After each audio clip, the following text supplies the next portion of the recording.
Jubilee Hills bypoll చాలా టఫ్గా మారాయి. కాంగ్రెస్ నేతలు, బీఆర్ఎస్ నేతలు, బీజేపీ నేతలు, ఇండిపెండెంట్ వ్యక్తులు అందరూ ఈ ప్రచారంలో ముమ్మరంగా తిరుగుతున్నారు.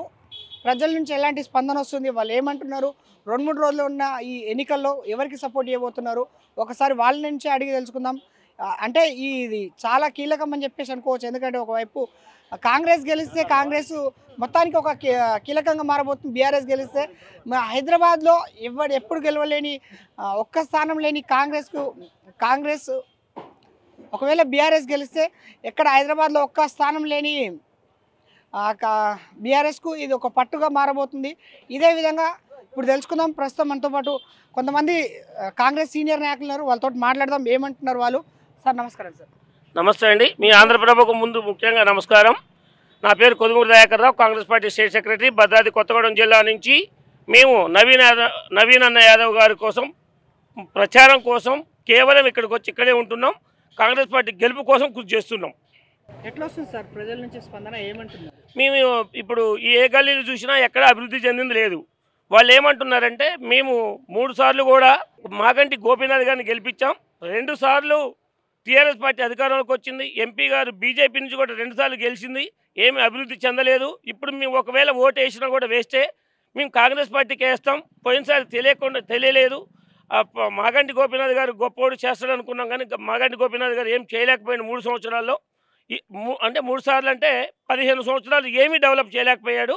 ఇప్పుడు అధికార పార్టీ కాంగ్రెస్ పార్టీ ఉంది కాబట్టి మీరు అడిగినా అడగకపోయినా మేము కాంగ్రెస్కే ఓటేస్తామని జనాలు చెప్తున్నారు. మేము అడగడానికి వెళ్తే మీరు రావాల్సిన పని లేదండి, మేమే ఓటేస్తాం, ఈసారి కాంగ్రెస్ పార్టీని గెలిపించుకుంటాం అని ఓటర్లే అంటున్నారు. మాకు చాలా సంతోషంగా ఉంది. వాళ్ళు ఏదైనా ఇంటికి వెళ్తే బస్సు ఎక్కుతున్నాం అంటున్నారు, కరెంటు ఫ్రీ అంటున్నారు, ఇందిరా మిల్లు వచ్చినాయి అంటున్నారు, సన్న బియ్యం తింటున్నాం కొడక అంటున్నారు. ఈ విధంగా ఓటర్లను మేము కాంగ్రెస్ పార్టీ కోట ఏమని అడగడానికి వెళ్తే వాళ్ళే చెప్తున్నారు మేమే కాంగ్రెస్కి వేస్తాం, మీరు రాక్కర్లేదు అంటున్నారు ఓటర్స్. గతంలో ఉన్న బీఆర్ఎస్ ప్రభుత్వం హైదరాబాద్ని చాలా డెవలప్ చేసింది. ఒక్కొక్క కాన్స్టిట్యున్సీ నుంచి హైదరాబాద్ మొత్తం కాన్స్టిట్యున్సీలు మొత్తం బీఆర్ఎస్కే ఉన్నాయి. ఇప్పుడు ఇది బీఆర్ఎస్కు సొంతం కాబోతుందా, కాంగ్రెస్ సొంతం కాబోతుందా? కారణాలు ఏంటి? కాంగ్రెస్ పార్టీ 50,000 మెజార్టీతో నవీన్ అన్న యాదవ్ గెలుస్తుండు. 50,000, 5,000, 10,000 కాదు, 50,000 మెజార్టీతో మాగంటి గోపీనాథ్ గారి మీద, సునీత గారి మీద 100% గెలుస్తుంది. ఒకవైపు కేసీఆర్, ఒకవైపు కేటీఆర్, వీళ్ళ మీద చాలా అభిమానం ఉంది ప్రజలకు. ఎట్లయినా హైదరాబాద్ డెవలప్ అయింది కాబట్టి ఖచ్చితంగా ఓట్లు వేస్తారని చెప్పేసి చాలామంది ప్రజలు మాతోటి అంటున్నారు, ప్రత్యక్షంగా వాళ్ళే అంటున్నారు. ఏ విధంగా చెప్పొచ్చు సార్? మీరు అడిగిన క్వశ్చన్కి ఒకటే ఆన్సర్ అండి. ఇదేంటంటే వాళ్ళు మంచి వాళ్ళు అన్నారు కాబట్టి వేసాము, గెలిపించాము. వాళ్ళు ఏం చేయలేకపోయారు, ఇప్పుడు మీకేసి మిమ్మల్నే గెలిపిస్తాము అంటున్నారు ఓటర్స్. వాళ్ళు వేస్తే గెలిపించాము, వాళ్ళు మంచి వాళ్ళని వేసి గెలిపించాము.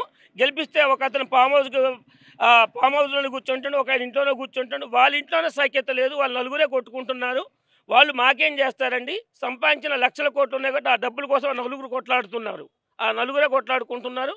ఓటు మీకేసి గెలిపించుకుంటాం.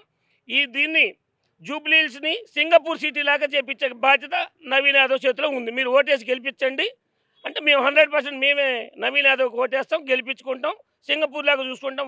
వర్షం వస్తే మాత్రం చాలా దారుణంగా ఉంటుంది 100% అని వాళ్ళే ఓటర్సే అంటున్నారు. ఓట్ల కోసం తప్పించి రాజకీయ నాయకులు మా గల్లీలు ఎప్పుడు తిరగలేరు అంటున్నారు. ఇప్పుడు కాంగ్రెస్ ప్రభుత్వం ఏర్పడి 22 నెలలు అవుతుంది, ఇప్పటి వరకు ఒక నాయకుడు రాలేదు. ఇప్పుడు మాకు ఓట్ల కోసం మాత్రమే వస్తున్నారని కాంగ్రెస్ ఇప్పుడు ఉన్న జూబ్లీహిల్స్ ప్రజలు అంటున్నారు. ఏం చెప్తారు సార్? జూబ్లీహిల్స్ ప్రజలు మీ దగ్గరకు పోయినప్పుడు మీకు చెప్పిన మాట ఏమో, మాతో మాత్రం ఎవరు కూడా ఆ మాట అనలేదు. మేము సంక్షేమ పథకాలు ఇచ్చిన పథకాలు ఉన్నాయి, ఆ పథకాలను చూసుకొని మేము 100% మేము కాంగ్రెస్ పార్టీకే ఓటేస్తామని వాళ్ళు అంటున్నారు. ఫైనల్గా ఏం చెప్తారు సార్? ఎట్లుండబోతుంది టఫ్ ఫైట్ జూబ్లీహిల్స్ బైపోల్? ఏ విధంగా టఫ్ అని మీరు అంటున్నారు, మాకు లెక్కే కాదని మేము అంటున్నాం. యుద్ధం అని మీరు అంటున్నారు, యుద్ధం కాదని మేము అంటున్నాం. గెలుపు మాదే, మేము మెజార్టీ కోసం పనిచేస్తున్నామే తప్ప ఇక్కడ గెలుపు కోసం కాదు. గెలుపు ఎప్పుడూ అయిపోయింది. ఆ 2 పార్టీలు మాకు లెక్కే కాదు. కేంద్ర మంత్రులు, బీజేపీ నాయకులు ఆల్రెడీ రంగంలోకి దిగిరు సార్, చాలా వరకు టఫ్ ఫైట్ చేస్తున్నారు. సీఎం రేవంత్ రెడ్డి ఆయన అవకాశాల కోసం మాత్రమే టోపీ ధరిస్తున్నాడు, ముస్లిం మైనార్టీల ఓట్ల కోసం మాత్రమే టోపీ ధరిస్తున్నాడు విమర్శిస్తున్నారు సార్. దాని గురించి మీరేమంటారు సార్?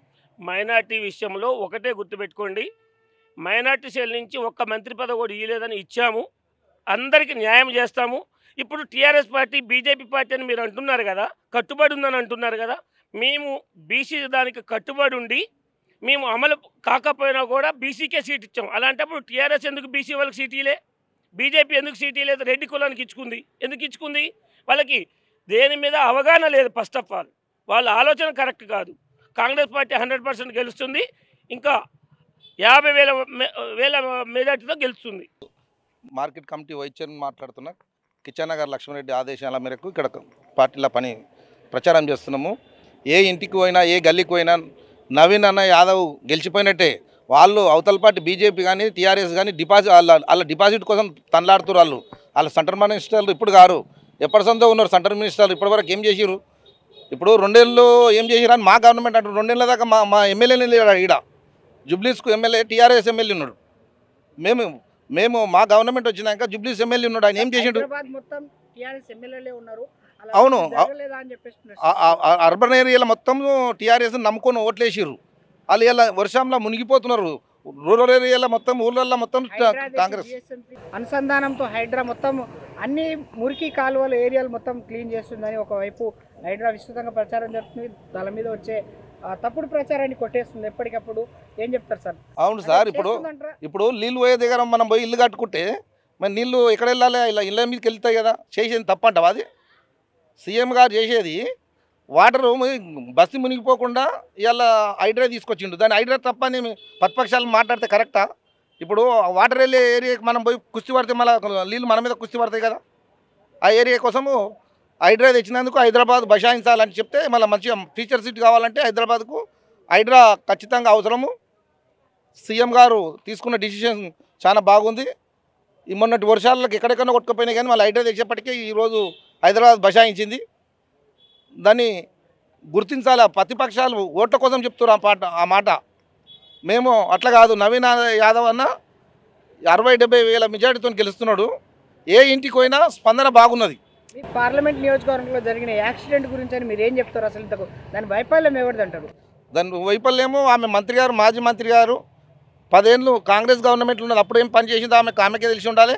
టీఆర్ఎస్లో మొన్నటి దాకా ఉన్నది అంటున్నారు సార్. ఎందుకంటే తాత్కాలిక డ్రైవర్లను తీసుకొని వాళ్ళకు ఆర్టీసీని మొత్తం నిర్వీర్యం చేసి ఈరోజు ఇబ్బందులకు గురి చేస్తున్నారు. అలాంటి వాళ్ళ వల్లనే మా గవర్నమెంట్ వచ్చినాక నిన్న మొన్న కదా ఉద్యోగులు ఇచ్చింది. మేము ఇంకా మా గవర్నమెంట్ వాళ్ళు తీసుకోలేదు. ఇప్పుడు తీసుకోలేదు. అప్పటి తీసుకున్న వాళ్ళు ఆర్టీసీ డ్రైవర్లను లారీలు నడిపెట్టాలని తీసుకున్నారు వాళ్ళు టీఆర్ఎస్ గవర్నమెంట్లో. మా గవర్నమెంట్లో తీసుకోలేదు. అట్లా వాళ్ళు చేసే తప్పులకే ఇప్పుడు అన్ని యాక్సిడెంట్లు జరుగుతున్నాయి.